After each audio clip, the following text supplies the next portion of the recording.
Bueno, ahora vamos a explicar un poco un esquema de qué pasa cuando yo echo, como han dicho las compañeras, un resto orgánico en el suelo. ¿Qué pasa cuando yo de repente digo, venga, tiro una cáscara de plátano?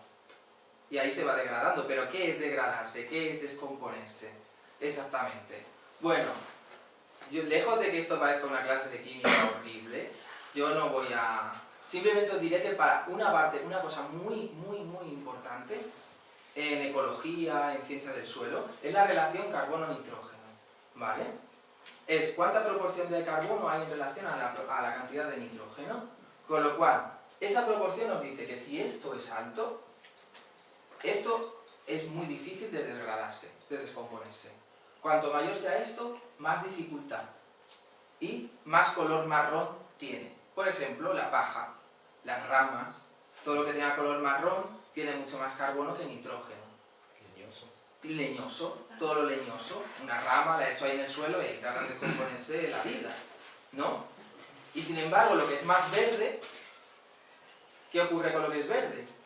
Pues que tiene una relación carbono-nitrógeno muy bajita y es, por ejemplo, pues una hoja de boldo al suelo, esto es verde, esto se descompone rapidísimamente, ¿vale? Entonces, eso es un parámetro muy importante, porque cuando yo echo algo al suelo, tengo que saber, más o menos, cómo está esta relación carbono-nitrógeno, porque va a influir mucho sobre el suelo. Ahora os explicaré cómo. A medida que se descompone, descomponerse es que esta relación baje. Los microorganismos hacen que esta relación baje. Cogen nitrógeno del suelo y disminuyen esta relación. Porque los microorganismos, para descomponer la materia orgánica, necesitan una relación carbono-nitrógeno bajita, ¿vale? Entonces cogen nitrógeno del suelo y bajan esa relación y empiezan a degradar, se empiezan a comer la materia orgánica. Ahora, problemas. A veces descomponen la materia orgánica y esa materia orgánica, ¡boom!, llega el oxígeno, reacciona con la materia orgánica y se nos va. La materia orgánica se nos va en forma de CO2. A esto lo llamamos mineralización de la materia orgánica. Es decir, parte de los restos orgánicos que yo estoy echando al suelo se me están yendo en forma de CO2 a la atmósfera. Tengo que evitar esto. Tengo que evitar cómo hacer que este CO2 minimizarlo lo máximo posible, ¿vale? Y luego voy a tener otro proceso que es la estabilización. La estabilización es lo que llamamos ya, pues cuando se crea la verdadera materia orgánica, lo que llamamos humus del suelo. Oye, pues cuando se crea este humus, pues esto ya es la materia orgánica. Lo que nosotros llamamos, vemos un suelo que es negro y decimos, ostras, pues huele, había traído unas muestras y me las he dejado por ahí de suelo, no sé dónde están, luego las busco, para que le eche un vistazo. Huele a humus, huele a negro, huele a descompuesto, y es esto, lo que llamamos humus, materia orgánica estable. Y quería haceros, os he puesto aquí una parrafada, pero no la leáis, os lo explico y ya está. Esto es como peligros que tiene echar algo al suelo y que se descomponga mal.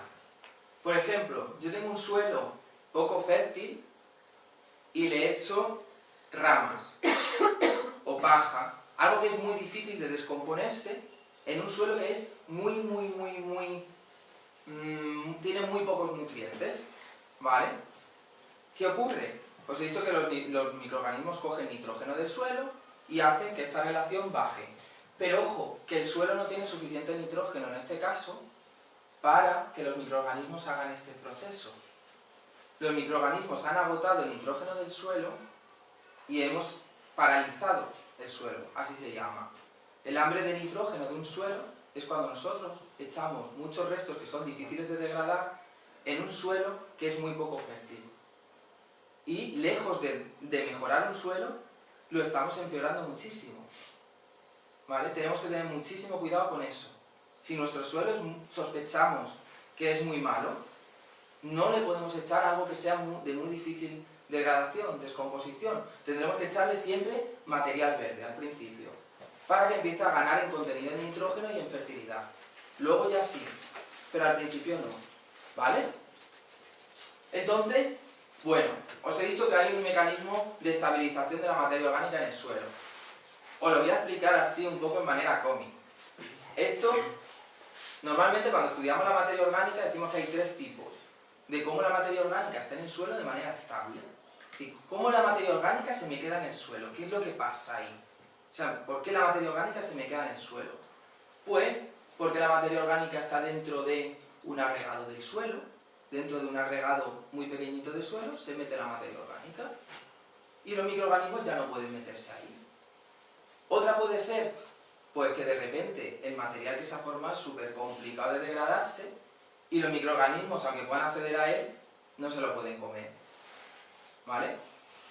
Y otro es el mecanismo más importante de estabilización de la materia orgánica en un suelo. Es cómo se relaciona la materia orgánica con la arcilla. ¿Vale? Los microorganismos no pueden acceder a la materia orgánica porque la materia orgánica está unida a la arcilla.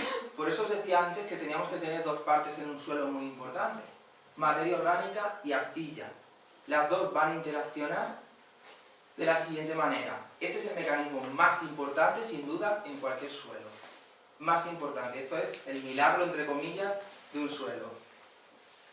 La arcilla tiene una carga eléctrica negativa.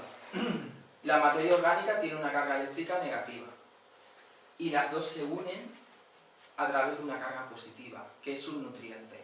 Los nutrientes del suelo, como el nitrógeno, el magnesio, el calcio, actúan como puentes que unen la arcilla a la materia orgánica.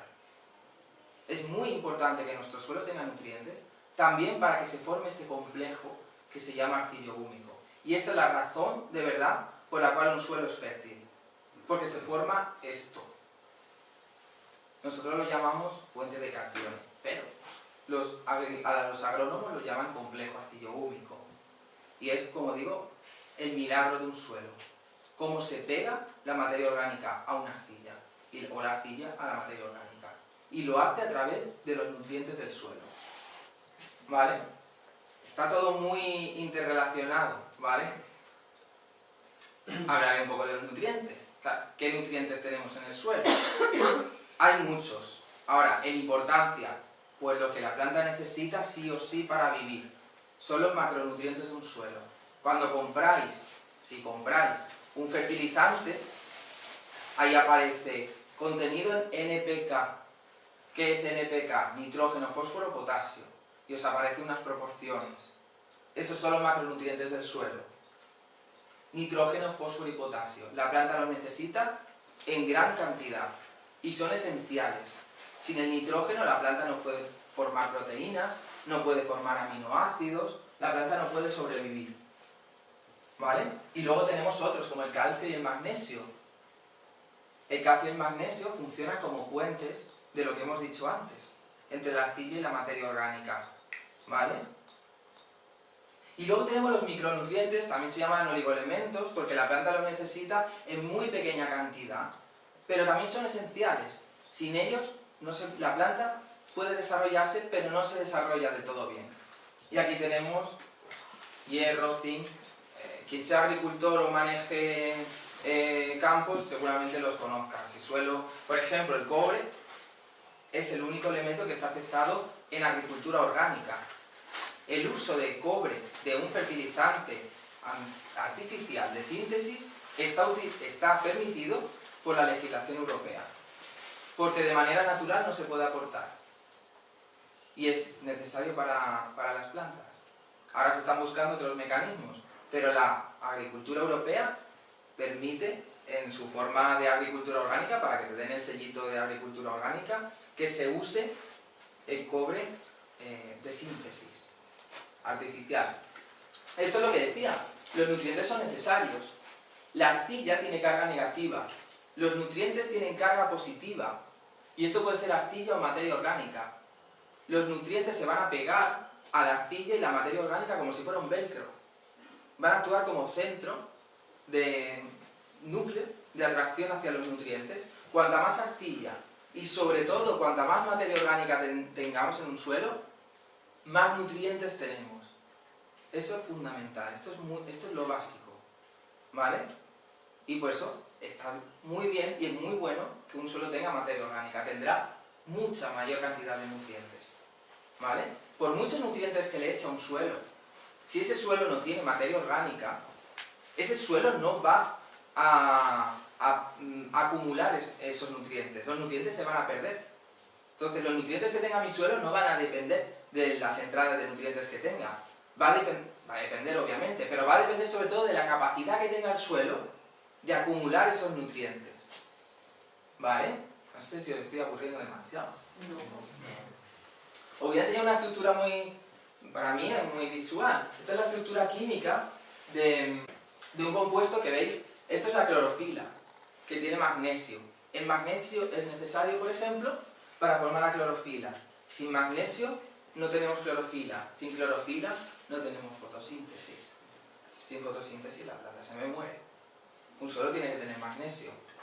Y como dato curioso, la estructura química de la clorofila es prácticamente idéntica a la de la hemoglobina de la sangre. Solamente que tenemos aquí un átomo de hierro y es verdad que aquí esto nos cambia un poquito. Pero en general la estructura es muy similar a la de nuestra hemoglobina de la sangre. La clorofila de las plantas y la hemoglobina de la sangre. Bueno, ¿qué biodiversidad tiene un suelo? El suelo también tiene biodiversidad, pero bueno, normalmente, pues, aquí conocemos, como dije antes, que yo no estoy en contra de que se proteja el lince. Pero bueno, como siempre, tenemos especies bandera, como el lince, el oso pardo y tal. El lince, el oso pardo, estas cosas. Pero, y luego dice, ¿quién protege a un arácnido? ¿Quién protege a, yo qué sé, a una bacteria? ¿Quién protege a una bacteria? Bueno, pues nadie, normalmente, porque no son importantes, aparentemente. En un suelo tenemos más de 30.000 especies de bacterias, de 1,5 millones de especies de hongos, 6.000 especies de algas, 10.000 de protozoos, 500.000 de nematodos. Esto es lo que hay en un suelo. ¿Vale? Toda esta biodiversidad, que la podéis ver aquí. Por ejemplo, tenemos bacterias, como la bacteria del botulismo. Tenemos hongos, veis aquí las hifas de los hongos, que son como las pequeñas raíces, entre comillas, de los hongos. Veis aquí, por ejemplo, la lombriz hidrotermal. Esto va ahí en un suelo. Es microscópica, o sea que en un suelo que coges puede estar ahí. Tiene una cara muy bonita. También he cogido las más bonitas que había, como por ejemplo el famoso tardígrado, que también es microscópico, pero también le llaman como osito, porque tiene forma de oso. También muy mono. La hormiga. Y luego tenemos algas, como clorela, que es muy importante. En un suelo tenemos algas también. Y luego tenemos un tipo de algas, que en realidad no son algas, que son bacterias, se llaman algas verde azuladas, que son las cianobacterias. ¿Qué propiedad tienen estas bacterias? Que hacen la fotosíntesis, como las plantas. Son los organismos vivos más antiguos del planeta. Tienen 3.500 millones de años. Gracias a este organismo, aquí tenemos a Ana Baena, pero hay más, la atmósfera de la Tierra comenzó a tener oxígeno. Aparecieron estas bacterias, empezaron a quitar el CO2 de la atmósfera y empezaron a producir oxígeno. Y gracias a eso pudieron aparecer los seres vivos que respiran. Al principio solo hacían la fotosíntesis y luego aparecieron los que respiraban. La atmósfera de la Tierra entera cambió porque aparecieron las cianobacterias. Y son los organismos vivos más antiguos de la Tierra. Hoy están y están en cualquier sitio al que vayáis. Hacéis un análisis de suelo y en casi cualquier tipo de suelo, menos en los de olivar de por aquí, que no hay nada, pero casi en cualquier tipo de suelo vais a ver las cianobacterias. Y de aguas, en todas las aguas vais a ver cianobacterias, ¿vale?